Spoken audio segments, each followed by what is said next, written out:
Good morning students. कैसे हैं आप सब। मेरा नाम रेखा शर्मा है। मैं आपको एसएस पढ़ाती हूँ। मैं उम्मीद करती हूँ कि आप सब अपने घर में बिल्कुल सही और फिट होंगे। अभी तक हमने ज्योग्राफी के 3 चैप्टर कवर किए हैं। Chapter first India size and location, chapter number 2 physical features of India, और उसके अलावा चैप्टर नंबर 3 ड्रेनेज, जिसमें हमने नदियों के बारे में पढ़ा था। अब हम हिस्ट्री शुरू कर रहे हैं, जिसका पहला चैप्टर है फ्रेंच रिवॉल्यूशन यानी फ्रांसीसी क्रांति। इस चैप्टर में हम पढ़ेंगे कि ये रिवॉल्यूशन क्यों हुआ था, क्या कारण थे और इस रिवॉल्यूशन के क्या इफ़ेक्ट हुए। ये रिवॉल्यूशन वर्ल्ड हिस्ट्री को जानने में हमारी मदद करता है, और इस रिवॉल्यूशन का, ये जो फ्रेंच रिवॉल्यूशन है, इसका पूरे वर्ल्ड पे बहुत अच्छा इम्पैक्ट पड़ा था। तो ये सारी चीज़ें हम इस चैप्टर में पढ़ेंगे। There were many reasons of French revolution like economic reason, political and social reason. In 1774, Louis XVI of the Bourbon family of king ascended the thrones of France. He was 20 years old and married to the Australian princess Marie Antoinette. जो Louis 16 था, Bourbon family से belong करता था, और वो राजगद्दी पे बैठा फ्रांस की। और जब वह राजगद्दी पे बैठा, वह 20 ईयर्स ओल्ड था और उसकी शादी ऑस्ट्रेलियन प्रिंसेस मैरी एंटोने से हो चुकी थी। और ये सिर्फ रानी नहीं थी, बल्कि एक बहुत बुरी सलाहकार भी थी। राजा जब भी इनकी राय मानता था तो हमेशा कुछ ना कुछ गलत ही होता था। जब राजा गद्दी पर बैठे तो एक बड़ी प्रॉब्लम फेस की। वह प्रॉब्लम थी कि राज्य का जो धन था, जो राजकोष था, वो बिल्कुल खाली था। अब ऐसा कैसे, इतना बड़ा जो किंगडम है, इतना बड़ा जो साम्राज्य है, उसका जो ट्रेजर है, वो राजकोष जो है, वो खाली होना एक काफ़ी आश्चर्य की बात थी। तो कहाँ गया सारा धन। So long year of war had drained the financial resources of France. Added to this one was the cost of maintaining an extravagant court at the immense palace of Versailles under Louis XVI. यानी एक तो क्या कारण था कि जो France था वो काफ़ी सालों से वॉर के अंदर इन्वॉल्व था। तो जिस तरीके से वॉर के अंदर इन्वॉल्व होने के कारण क्या होता है कि आर्मी भी चाहिए, आर्मी मेंटेन करनी होगी, उसके अलावा आर्म्स भी चाहिए, हथियार वगैरह भी चाहिए। तो ये सारे जो खर्चे होते थे, इसके कारण जो फ्रांस की जो राजकोष था, जो ट्रेजर था, वो बिल्कुल खाली हो चुका था। और इसके साथ साथ एक चीज़ और थी कि जो फ्रांस का राजा था, द लुइस 16, वो एक काफ़ी बड़े महल में रहता था। और उस बड़े महल में रहने के कारण जो काफ़ी विशाल, काफ़ी भव्य जीवन जीता था, और इस कारण भी काफ़ी खर्चे होते थे। वो लोग ये नहीं समझ रहे थे कि हमारा जो धन है वो बिल्कुल ख़त्म हो गया है, हम लोग काफ़ी कर्जे में डूबे हुए हैं, लेकिन इसके बाद भी वो काफ़ी भोग विलास वाली ज़िंदगी बिता रहे थे। जब फ्रांस बहुत लंबे समय से युद्ध में इन्वॉल्व था, इस कारण उसका राजकोष खाली हो रहा था, और साथ ही साथ इन लोगों की जो मेंटेनेंस थी वो भी बहुत ज़्यादा थी। राजा और रानी दोनों ही बहुत खर्चीले थे। उनकी जो कोर्ट का मेंटेनेंस था वो भी उसमें भी बहुत खर्चा हो रहा था। और राजा अपनी रानी के साथ जनता से अलग एक काफ़ी बड़े पैलेस में रहता था, जिसके कारण भी बहुत ज़्यादा खर्चा हो रहा था। France help the 13 American colonies to gain their independence from the common enemy Britain.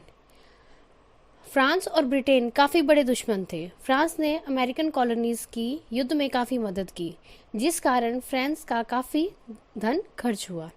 ये सब फ्रांस ने ब्रिटेन को नीचा दिखाने के लिए किया था। The war added more than 2 billion livres to a debt that had already risen to more than 2 billion livre. Lender who gave the state credit now began to charge 10% interest on the loans. Livre was the currency of France. यानी जो liver है, जैसे हमारी Indian rupee है, हमारी currency क्या है, रुपी। America की क्या होती है, डॉलर। तो उसी तरीके से फ्रांस की उस टाइम पे जो करेंसी थी उसको लीवर बोला जाता था। तो सरकार का जो काफ़ी बजट था वो बहुत ज़्यादा, उसका जो बजट का जो ज़्यादा धन था वो इंटरेस्ट पे करने में ही चला जाता था। तो बच्चों क्या था कि कर्ज के जाल में तो ये लोग फंसे हुए थे, युद्ध में भी इन्वॉल्व थे, और इनके महल का खर्चा भी बहुत ज़्यादा था, और जनता से ये बिल्कुल कटे हुए थे, और अच्छे निर्णय, अच्छे जो डिसीजंस होते हैं वो भी नहीं ले पा रहे थे, और काफ़ी ज़्यादा इनके एक्सपेंसिव काफ़ी खर्चे थे, एक्सपेंसेस थे। तो ये सारे कारण बने फ्रेंच रिवॉल्यूशन के, और धीरे धीरे इन कारणों में और भी अलग अलग कारण जुड़ते गए।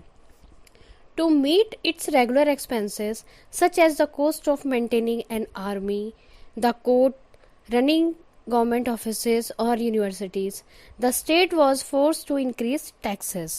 But it was not very easy.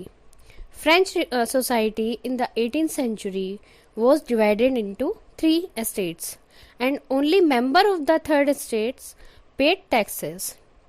Now we will understand the estates. जैसे कि हमारे यहाँ पे वर्ण सिस्टम था, कि जैसे भारत में वर्ण सिस्टम था, वैसा ही जो फ्रांस था वहाँ पे भी स्टेट्स थी। फर्स्ट स्टेट थी जिसमें क्लर्जी था। जैसे हमारे यहाँ पे पहला जो वर्ण था वो ब्राह्मण माना जाता था। ब्राह्मण क्या थे, जैसे मंदिर के पुजारी होते हैं उनको ब्राह्मण, यज्ञ वगैरह जो भी स्पिरिचुअल्स रिचुअल्स होते थे वो सारे ब्राह्मणों के द्वारा निभाए जाते थे। सेम एज इट इज़ जो फ्रांस था वहाँ पे भी फर्स्ट जो एस्टेट थी वो थी क्लर्जी।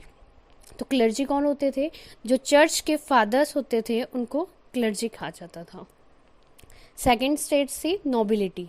नोबिलिटी में क्या क्या आते थे, रिच मैन, बड़े बड़े बिजनेसमैन, ज़मींदार, ये सारे जो थे वो नोबिलिटीज़ के अंदर आते थे। थर्ड स्टेट में क्या थी, जो थर्ड स्टेट थी वो भी 3 पार्ट्स में डिवाइड थी। उसमें फर्स्ट में क्या था, बिग बिजनेसमैन हो गए, कोर्ट ऑफिशियल्स हो गए, लॉयर, एडमिनिस्ट्रेटिव ऑफिशियल्स। सेकंड में स्मॉल फार्मर, ये सारे थे। और जो थर्ड थी उसमें very small farmer, labourers, servants. तो ये 3 ग्रुप्स थर्ड स्टेट्स के भी बने हुए थे। एक जो थर्ड स्टेट है वो सबसे नीचे आता था। और एक इम्पॉर्टेंट बात ये थी कि जो फ्रांस में जो थर्ड स्टेट्स थी उनको स्लेव की तरह ट्रीट किया जाता था। इनसे फ्री में बहुत ज़्यादा काम करवाया जाता था। सारे टैक्सेस इन्हीं को देने होते थे, डायरेक्ट, इनडायरेक्ट, ये सारे टैक्स जो थे वो थर्ड स्टेट से पे करता था। और फर्स्ट और सेकंड स्टेट्स जो हैं वो कोई टैक्स नहीं देते थे। और इस कारण जो थर्ड स्टेट्स थी वो काफ़ी ज़्यादा प्रॉब्लम फेस कर रहे थे, बहुत ज़्यादा परेशान थे, सबसे ज़्यादा टैक्सेस पे कर रहे थे, फ्री में जो फर्स्ट और सेकंड स्टेट्स के काम भी कर रहे थे, और उसके बाद भी इन लोगों को आराम या मतलब अच्छी ज़िंदगी नहीं मिल रही थी। तो वो लोग काफ़ी ज़्यादा परेशान थे। 60% जो लैंड है वो नोबल्स के पास था, यानी चर्च के पास था। और जो चर्च है उसके पास काफ़ी प्रिविलेजेस भी थे। ये क्या प्रिविलेज थे कि ये जो पीजेंट्स थे उनसे, यानी जो छोटे किसान थे उनसे ये टैक्स लेते थे, और उस टैक्स को टीथेस कहा जाता है। यानी किसान जो थे वो इनको भी टैक्स पे करते थे, और उसके अलावा जो उनका डायरेक्ट टैक्स होता था, टाइल्स जिसको बोला जाता है, वो भी देते थे। ये 2 टैक्स तो वो दे ही रहे थे। इसके अलावा जो एवरीडे कंजम्पशन होता है, जैसे सॉल्ट हो गया, शुगर हो गया, टोबैको हो गया, तो ये सारी आइटम्स जो थे इनके ऊपर भी इनको टैक्स देना पड़ता था। हर चीज़ के लिए पैसे देना पड़ता था। और इनकी स्थिति जो थी वो बहुत ज़्यादा दयनीय हो गई थी। पूरे देश का जो खर्चा था, जो एक्सपेंस था, वो थर्ड स्टेट से चला रही थी। After that what happened, the population of France rose from about 23 millions in 1715 to 20 millions in 1789. This led to a rapid increase in the demand for food grains. Production of grains could not keep pace with the demand, so the price of bread, which was the staple diet of the majority, rose rapidly. Staple diet क्या होता है कि जैसे हम लोग दाल, सब्जी, रोटी, चावल ये सब खाते हैं, ये हमारी स्टेपल डाइट है।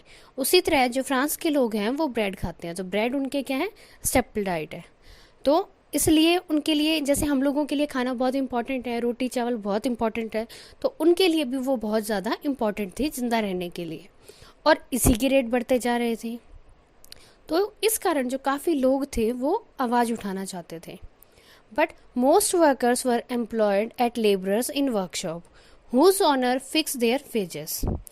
यानी जो वर्कर्स थे वो वर्कशॉप में काम करते थे और उनके वेजेस जो थे वो फिक्स थे। अब क्या हुआ कि ब्रेड जो थी उनकी स्टेपल डाइट थी, उसके चार्जेस, उसके रेट बढ़ गए थे, लेकिन जो सैलरी थी, जो वेजेस थे, वो नहीं बढ़ रहे थे। महंगाई बढ़ रही थी, लेकिन जो सैलरी थी वो उतनी ही थी जितनी उनकी पहले थी। ये एक सबसे बड़ी प्रॉब्लम हो गई थी। The 18th century witnessed the emergence of social group termed the middle class। एक नई क्लास का ओरिजिनेट हुआ जिसको मिडिल क्लास बोला जाता था। इसमें ये काफ़ी लोग थे जिन्होंने काफ़ी धन कमाया सिल्क और वूलन टेक्सटाइल में, बाहर देशों में ओवरसीज़ जाके भी जिन्होंने काफ़ी बिजनेस किया, और काफ़ी धन होने के कारण ये लोग जो थे वो काफ़ी इम्पोर्टेंट हो गए थे सोसाइटी के लिए, काफ़ी इम्पोर्टेंट रोल प्ले कर रहे थे सोसाइटी में। लेकिन जो थर्ड स्टेज थी उसमें, जैसे मैंने आपको पहले बताया था कि जो थर्ड स्टेज थी उसमें उसको भी 3 ग्रुप्स में बांटा हुआ था। तो उसमें जो कुछ लोग थे वो लॉयर्स थे, एडमिनिस्ट्रेटिव ऑफिशियल्स थे, जो काफ़ी ज़्यादा पढ़े लिखे थे, और उनका मानना ये था कि किसी को भी उसके बर्थ के आधार पर, यानी उसके जन्म के आधार पर अधिकार नहीं मिलने चाहिए। जो उसकी सोशल पोजीशन है वो उसके टैलेंट, उसके हार्डवर्क, एजुकेशन या क्वालिफिकेशन को कंसीडर करने के बाद ही मिलनी चाहिए, या फिर क्वालिफिकेशन पे ही डिपेंड होनी चाहिए, ना कि जन्म के आधार पर। यानी कि जो लुई 16 था, वो मोनार्क था वहाँ का, लेकिन उसकी खुद की कोई आइडेंटिटी नहीं थी। हालांकि क्योंकि वो बर्बन फैमिली का मेंबर था, इसलिए वो मोनार्क बना हुआ था। तो वहाँ के जो थर्ड स्टेज के लोग थे उनका ये मानना था कि किसी को भी उसके जन्म या बर्थ के आधार पर कोई भी पोजीशन नहीं मिलनी चाहिए। तो ऐसे ही इन्हीं सॉरी, ना कि जन्म के आधार पर मिलनी चाहिए। तो ये सारे जो आइडियाज़ थे, जो ऐसी सोसाइटी बनाना चाहते थे जो इक्वल लॉज पर, फ्रीडम्स पर डिपेंड करती हो, बेस्ड हो, तो इन्हीं आइडियाज़ को कुछ फिलोसफर ने और बढ़ावा दिया। कौन से फिलोसफर थे ये? एक थे जॉन लॉक्स और दूसरे जीन जैकनस रूसो। तो इन लोगों ने ऐसे बहुत सारी किताबें लिखी, बहुत सारी रचनाएं की, जिनसे लोगों के अंदर अपने हित के लिए लड़ने का जोश आया। इनमें से रूसो ने एक किताब लिखी जिसका नाम था the treatise of government. So sought to refute the doctrine of the divine and absolute right of the monarch. यानी किताब के अनुसार जो राजा था, जो राजा का निरंकुश शासन था, उसकी जो शक्तियाँ थी उनको भी कंट्रोल में करना बहुत ज़रूरी है। जो रूसो था उसका ये कहना था कि राजा को जो पावर्स मिलती हैं वो भी लिमिटेड होनी चाहिए, ऐसा नहीं है कि वो जो चाहे वो कर सके। तो इसी के खिलाफ उसने आवाज़ उठाई थी। और इसके अलावा रूसो ने एक आइडिया को और बढ़ावा दिया जहाँ पे गवर्नमेंट एक सोशल कॉन्ट्रैक्ट पर बेस्ड होनी चाहिए, जहाँ पर गवर्नमेंट अपनी जनता, अपने रिप्रेजेंटेटिव के साथ मिलकर शासन चलाती हो। In the spirit of the laws, Montesquieu proposed a division of power within the government between the legislative, the executive and the judiciary, which is followed by India also। एक ऐसा मॉडल था government का जो USA में भी force किया गया था। यानी जैसा कि हमने शुरू में पढ़ा था कि जो 13 कॉलोनीज थी जो अमेरिका की थी, जिनको बाद में इंडिपेंडेंस मिली थी, तो वहाँ पे भी एक ऐसी ही गवर्नमेंट बनाएगी जिसमें पावर्स का जो सेपरेशन था वो 3 शक्तियों के, 3 ऑर्गेनाइजेशन के बीच में हुआ था।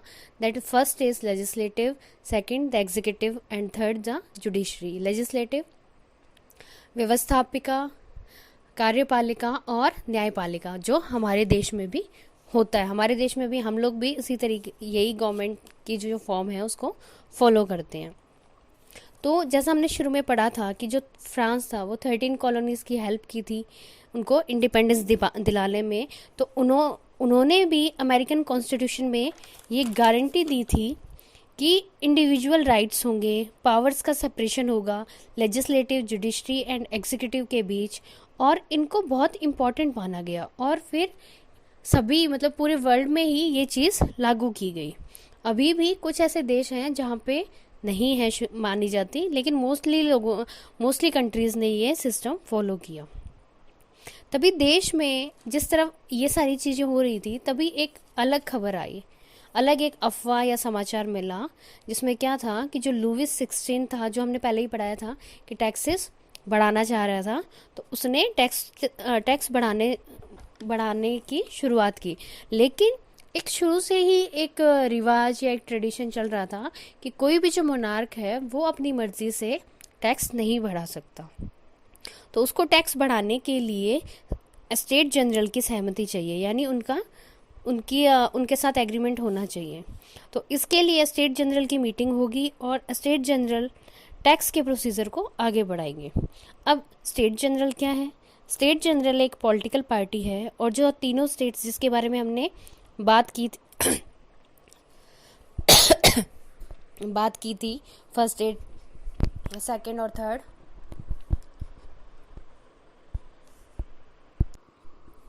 हमने जो बात की थी तीनों स्टेट्स की, फर्स्ट स्टेट, सेकंड स्टेट और थर्ड, तो उनके रिप्रेजेंटेटिव आएंगे, यानी हर स्टेट का एक रिप्रेजेंटेटिव होगा। यानी 3 स्टेट हैं तो तीनों का एक एक रिप्रेजेंटेटिव होगा और उनके पास वोटिंग राइट्स भी होंगे। तो हर स्टेट्स के पास एक वोट होगा और उनके साथ मोनार्क डिसाइड करेगा कि आगे टैक्सेस कैसे बढ़ाएंगे, यानी उनकी वोटिंग होगी और उसके हिसाब से ही ये प्रोसीजर आगे बढ़ेगा। तो इसके आगे का चैप्टर हम बाद में डिस्कस करेंगे। आप ये चैप्टर पढ़ें और कोई डाउट हो तो आप मुझसे पूछ सकते हैं।